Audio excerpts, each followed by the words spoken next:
Hello વિદ્યાર્થી મિત્રો, આજે આપણે જોવાના છે ધોરણ 9નું ચેપ્ટર 11 પુષ્ઠફળ અને ઘનફળ સ્વાધ્યાય પહેલાનો 7મો દાખલો, જેમાં તમને શું કહેવા માંગે કે એક જોકર એટલે વિદૂષકની ટોપી લંબવૃત્તીય શંકુ આકારની છે. મતલબ કે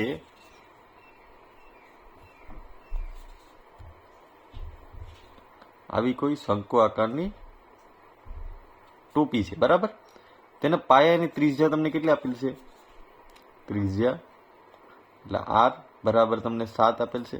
આપણે અહીં લખીએ ત્રિજ્યા 7 સેમી અને ઊંચાઈ, આ ઊંચાઈ થાય છે ને, આ ઊંચાઈ તમને કેટલી આપેલી છે? h બરાબર 24 સેમી. રેડી? તો આવી 10 ટોપી બનાવવા વપરાતા કાગળનું ક્ષેત્રફળ શોધો. હવે આવી 10 ટોપી બનાવી અને કાગળ એટલે અંદર તો ખાલી જોઈ, આપણે બારાબારનું શોધવું પડે ને. આ બારાબારની જે છે એને શું કહેવાય? વક્ર સપાટી કહેવાય ને. તો આપણે લખીએ શંકુની વક્ર સપાટીનું ક્ષેત્રફળ બરાબર શું થશે? પાઈ આર એલ. બરાબર. આ એક ટોપી બનાવવા માટેનું આ છે. એવી આપણે કેટલી બનાવવાની છે? 10. તો ગુણ્યા 10 કરી શકું ને હું? હા કે ના? બસ આમાં કિંમત મૂકવાની છે આપણે. હવે આપણી પાસે એલ નથી. એલ એટલે તિર્યક ઊંચાઈ.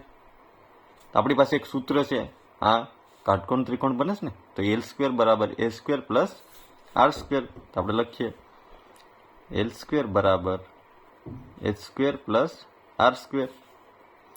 એચ તમને કેટલા આપેલ છે? 24નો વર્ગ પ્લસ આર કેટલા આપેલ છે? 7નો વર્ગ. 24નો વર્ગ તમને ખબર હશે કેટલો થાય?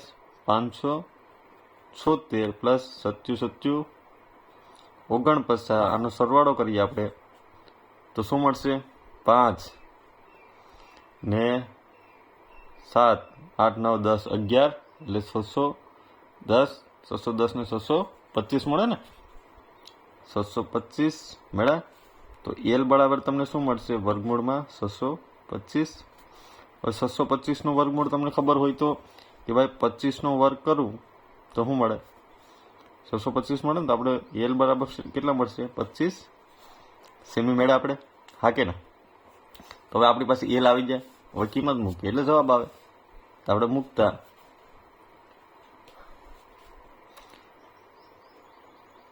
શંકુની વક્ર સપાટીનું ક્ષેત્રફળ, આમ એક પેલું કેમ એક વાર લખવાની જરૂર નથી, બરાબર. એક વાર લખના કરતા હાલે. પાઈ આર એલ ગુણ્યા 10. પાઈની વેલ્યુ તમને ખબર છે કેટલી હોય? 22/7.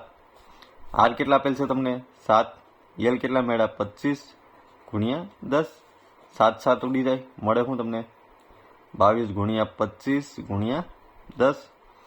25 ગુણ્યા 22 કરવા પડશે ને, તો બંને 0. 5 દુ 10 વિધા પડી 1 2 2 4 ને 1 5 પ્લસ 5 દુ 10 વિધા પડી 1 2 2 4 ને 1 5.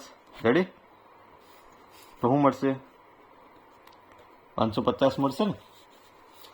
તો 550 ગુણ્યા 10 તો કેટલા મળશે? 5500 કેમાં મળશે?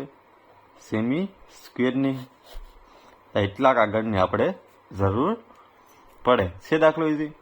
જો વિડીયો પસંદ આવ્યો હોય તો લાઇક એન્ડ સબસ્ક્રાઈબ કરતા ભૂલતા નહીં. Thank you.